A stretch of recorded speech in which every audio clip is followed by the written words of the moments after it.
Like and subscribe and click the bell icon to get new video updates. The Guardian view on Boris Johnson's apology. Time to vote the PM from office. The Tory leader has become increasingly willing to disregard constitutional standards for short-term and politically self-interested reasons. Boris Johnson does not care about parliamentary customs or decency or the truth. If he did, then he would have gone long ago. By breaking the lockdown rules he had made, the Prime Minister breached the ministerial code, which expresses the country's constitutional conventions, on 2 counts. First, despite his denial, Mr. Johnson has knowingly misled Parliament. This is a resigning matter because Parliament could not do its job to scrutinise the government without truthful ministerial responses to MPs' questions. Mr. Johnson's claim of ignorance of his government's policy on the biggest issue of the day is risible. He may face many more fines. It seems fanciful to go on claiming that such gatherings, lubricated by alcohol, were impossible to distinguish from the business of the state. Not only has Mr. Johnson lied, his mealy-mouthed apology reveals him to be a man who wears his mendacity lightly. This is dangerous for democracy. A Prime Minister whose words are not believed is not capable of leading. What happens if covered rates are judged in the near future to require masks to be worn in crowded areas? Mr. Johnson has lost the trust of voters, and it is unlikely that the public would want to hear any message about restrictions that he was bearing. The second violation of the ministerial code is perhaps even more serious. Mr. Johnson is the first serving British Prime Minister to be punished for breaking the law when the ministerial code expects him to follow it. Unfortunately, it is Mr. Johnson who has to decide the sanction he ought to face. There is no sign that he is prepared to do the right thing and resign. His career has been marked by a belief that the rules are for other people. A government that imposes laws it does not follow itself has no legitimacy in the eyes of the public. In response to Mr. Johnson's drift, or gallop, towards an authoritarian administration, Lindsay Hoyle, the Commons Speaker, suggested that MPs vote later this week on whether to refer the Prime Minister to the Parliamentary Privileges Committee to investigate whether he misled MPs. This allows for all parliamentarians to put on record their view of the Prime Minister's evasions.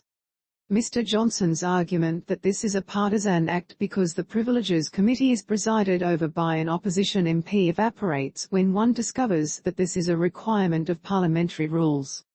In the UK, lawmakers can dismiss the executive if not satisfied with its performance.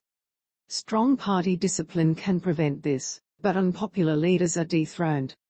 Fealty may explain why some Conservatives have argued that Mr. Johnson's fine is no more serious than a speeding ticket, even when they know the fine that the Prime Minister paid was for breaking rules regarding his key life-saving covered policy. Mr. Johnson disregards constitutional standards for short-term and politically self-interested reasons. A diminished Prime Minister who has few fixed opinions might be seen as useful to MPs who yearn to reassert themselves. However, the result will be policymaking marked by chaos rather than purpose. Many Tories fear making life harder for council candidates in May's local elections.